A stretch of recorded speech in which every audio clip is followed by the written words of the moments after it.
서울 변두리의 한 오래된 아파트 단지에는 기이한 소문이 돌고 있었습니다.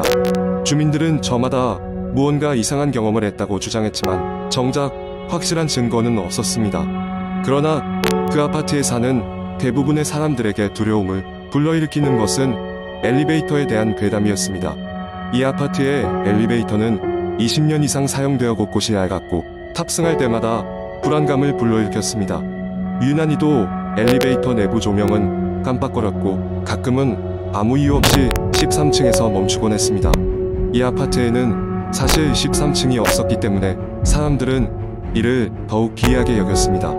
이상한 경험은 주로 밤늦은 시간에 일어났습니다. 주인공 민지는 밤 11시가 넘은 시간에 친구 아이 약속을 마치고 집으로 돌아가는 길이었습니다. 집으로 가는 마지막 길목에서 자전거 소리가 들렸고 다급한 느낌이 들어 민지는 발걸음을 재촉했습니다. 아파트 입구에 도착했을 때 그녀는 안심하며 엘리베이터에 탑승했습니다. 그런데 그날은 이상하게도 엘리베이터가 올라가는 동안 더욱 천천히 움직이는 것처럼 느껴졌습니다. 민지가 8층에 도착했을 때 갑자기 엘리베이터가 멈추었습니다. 이상하게도 문은 열리지 않았고 내부 조명은 빠르게 깜빡이기 시작했으며 경고음이 들리기 시작했습니다. 그때 문 밖에서 사람들의 속삭임이 들리는 것 같았습니다. 들려?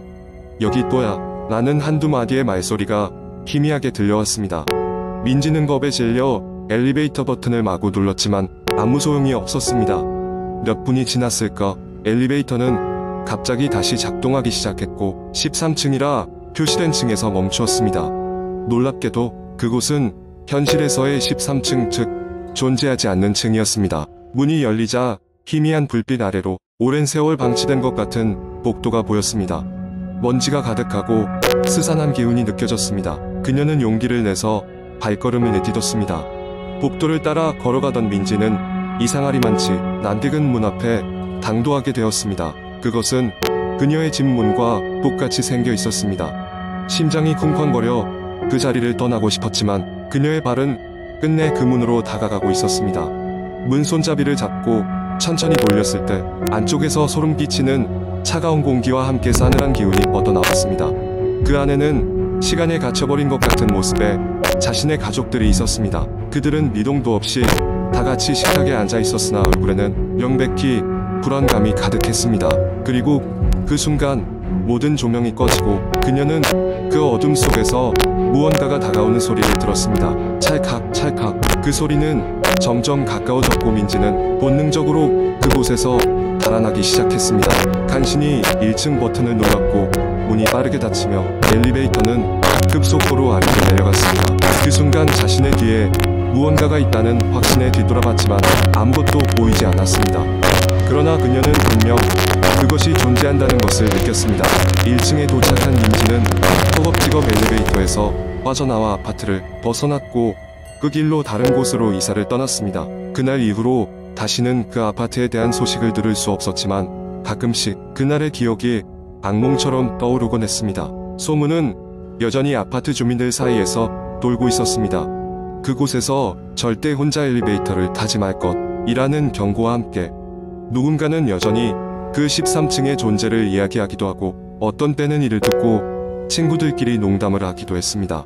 하지만 민지처럼 그곳에서 직접 경험한 사람들은 절대 다시 그 엘리베이터를 타려 하지 않았습니다. 두 번째 이야기. 대학생이었던 나는 여름방학을 맞아 고향인 작은 시골 마을로 돌아가기로 했다. 그곳은 익숙한 곳이었지만 마을 사람들은 늘 오래된 전설과 신비한 이야기들을 전해 내려왔다. 특히 내 기억 속에서 가장 두드러졌던 이야기는 근처 산속에 위치한 한울림 저택에 관한 것이었다. 사람들은 그 저택이 저주받았다고 말했다. 오래전 저택 주인이었던 한 가족이 무참히 살해당했고 그 이후로 그곳에서 이상한 소리와 기이한 현상들이 목격된다고 했다.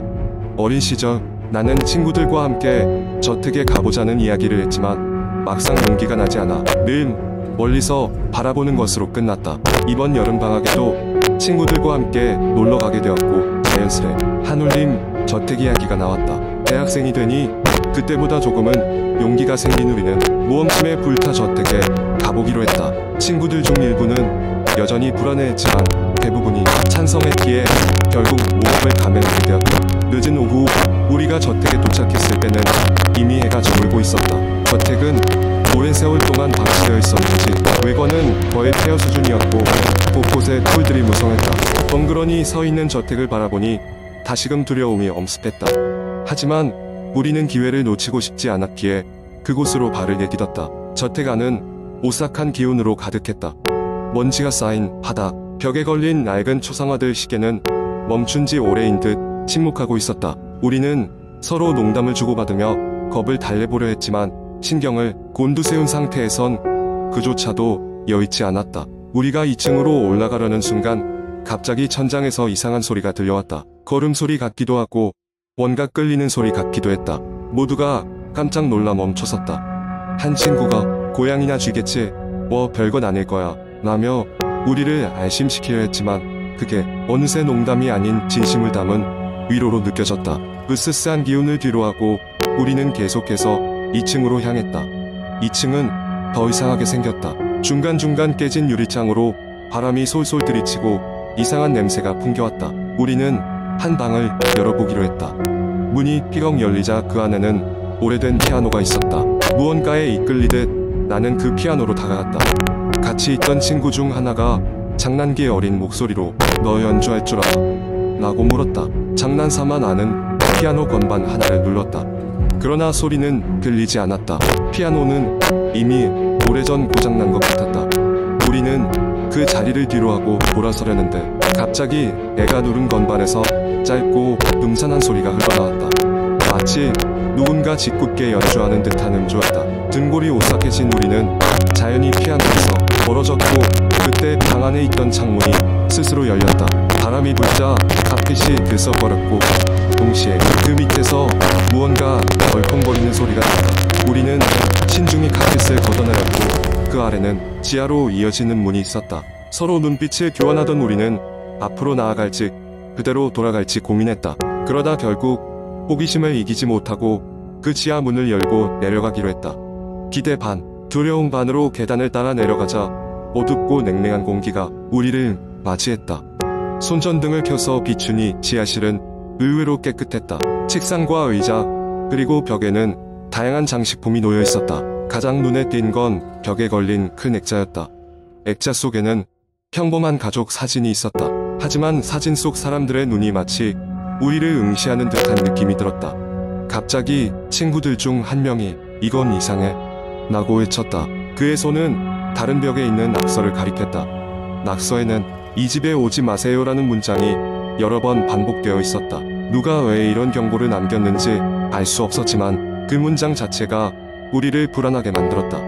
그때 갑자기 지하실의 문이 큰 소리를 내며 닫혔고 우리는 놀라움에 비명을 질렀다. 문은 굳게 잠긴 것처럼 보였다. 당황한 우리는 제대로 된 생각을 하지 못한 채 저 문을 열기 위해 힘껏 밀고 당겼다. 마침내 문이 열리자 우리는 비명을 참으며 저택에서 빠져나왔다. 밖으로 나와보니 어느새 한밤중이었다. 어둠이 완전히 내려앉은 마을은 더 이상 친근하게 느껴지지 않았다. 우리는 허겁지겁 마을로 돌아왔고 그날 이후로 우리는 한울림 저택에 대해 아무와도 이야기를 나누지 않기로 했다. 하지만 그날의 경험이 남긴 공포는 쉽게 사라지지 않았다. 가끔 꿈속에서 나는 여전히 그 저택의 지하실에 있는 느낌이 들곤 했다.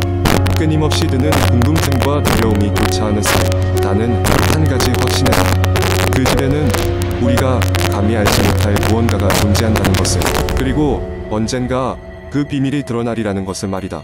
세 번째 이야기. 오래된 아파트 어느 날 대학생인 민수는 학교 근처에 방을 구하기 위해 인터넷을 뒤적이다가 한 아파트 매물이 눈에 띄게 되었다. 가격도 저렴하고 학교와도 가까웠다. 민수는 곧바로 주인에게 연락을 했고 다음날 그 아파트를 보기로 했다. 아파트는 꽤 오래된 건물이었지만 겉보기에는 관리가 잘 된 것처럼 보였다. 민수가 도착했을 때 주인은 그를 반갑게 맞이하며 아파트 내부를 구경시켜 주었다. 집 자체는 깔끔했으나 몇 가지 묘한 점들이 민수의 눈에 띄었다. 먼저 거실 벽의 한쪽 코너에 작은 문이 있었는데 주인은 그 문을 열어보려는 민수의 손길을 제지하며 "저기는 그냥 비상구예요. 평소엔 필요 없으니 신경 쓰지 마세요" 라며 지울 수 없는 미소를 지어 보였다. 민수는 약간 꺼림칙한 기분이 들었지만 주인의 친절한 설명과 함께 저렴한 가격에 마음이 동해 결국 계약을 맺고 말았다. 이사를 마치고 새 집에서의 첫날 밤 민수는 피곤한 하루의 끝자락에서 침대에 누울 수 있었다. 그런데 밤중에 갑자기 이상한 소리가 들려왔다. 벽 너머에서 나지막하게 들려오는 우멀거림 같은 소리였다. 그 소리는 마치 사람들이 모여 웅성거리는 소리처럼 들렸고 민수는 잠결에 이웃에서 파티라도 하는 걸까 뭐도 되짚었다. 하지만 다음날 되짚어보니 소리의 방향은 그 작은 비상구 쪽에서 들려왔던 것 같았다. 그날 밤 민수는 더 또렷하게 들려오는 소리 때문에 일어나 벽에 귀를 기울였다. 분명 뭔가 이야기를 하는 목소리를 같았지만 내용은 전혀 알아들을 수 없었다. 민수는 그저 다시 잠자리에 들기로 했다. 며칠이 지나고 민수는 점점 그 소리에 익숙해져 갔지만 어느 날 밤 소리는 더 이상 들리지 않았다. 대신 누군가 복도를 걷는 듯한 발자국 소리가 들려온 것이다. 민수는 누군가 비상구를 통해 외부인이 들어와 있는 것이 아닌가 하는 걱정에 즉시 일어나 문을 잠갔다. 그러던 며칠 후 민수가 학교에서 돌아왔을 때 그는 자신의 방 안에서 무언가 달라졌음을 느꼈다. 그의 책상이 미세하게 다른 방향으로 비틀어져 있었고 주방에 몇몇 물건들이 나열된 순서가 바뀌어 있었다. 민수는 혹시 도둑이 들었나 하는 생각에 아파트 주인에게 연락했다. 하지만 주인은 클레이머가 적은 아파트라며 이런 일이 있었던 적이 없다고 말했다. 그날 밤 민수는 다시 이상한 웅성거림과 발자국 소리를 들었다. 그 소리는 이제 더 이상 벽을 사이에 두고 듣는 것이 아니라 아파트 모든 곳에서 메아리처럼 들려왔다. 그제서야 민수는 그 작은 문 뒤에 무엇이 있는지 확인해야겠다고 결심했다. 다음 날 아침 민수는 그 작은 문을 열기로 결심했다. 문을 열자 좁은 계단이 내려가고 있는 모습을 발견했다. 그 계단은 지하실로 이어지는 것 같았다. 무언가에 이끌린 듯 민수는 천천히 계단을 내려갔다. 지하실은 어둡고 습기가 가득 차 있었다. 민수는 핸드폰의 플래시로 주위를 비추며 더 깊이 들어갔다. 그곳에는 이전에 이곳에 살았던 사람들의 것으로 보이는 다양한 물건들이 쌓여 있었고 거기서부터 희미하게 웅얼거림이 다시 들리기 시작했다. 소리는 지하실 아래 구석에 있던 낡은 나무 너머에서 들려오는 것 같았다. 호기심과 두려움이 교차하는 가운데 민수는 문을 열었다. 그곳에는 오래전에 잊힌 듯한 공동 욕조와 몇 개의 낡은 의자가 놓여 있었다. 그리고 벽에는 무언가 기이한 그림들이 그려져 있었다. 민수는 그것이 이 지역에서 전해 내려오는 고대의 의식에 관한 것임을 직감할 수 있었다. 갑자기 차가운 바람이 불어왔고 민수는 비명을 지르며 그곳을 빠져나왔다. 그 후 민수는 아파트를 즉시 떠나기로 결심했다. 몇 달 후 그 아파트는 다른 새로운 세입자로 채워졌고 민수는 그 일에 대해 더 이상 이야기하지 않았지만 그는 여전히 어두운 밤이 되면 그 지하실에서 들려오던 웅얼거림의 소리를 잊을 수 없었다. 그 후로도 그 아파트는 계속해서 새로운 세입자를 받았지만 모두 오래 머물지는 않았다.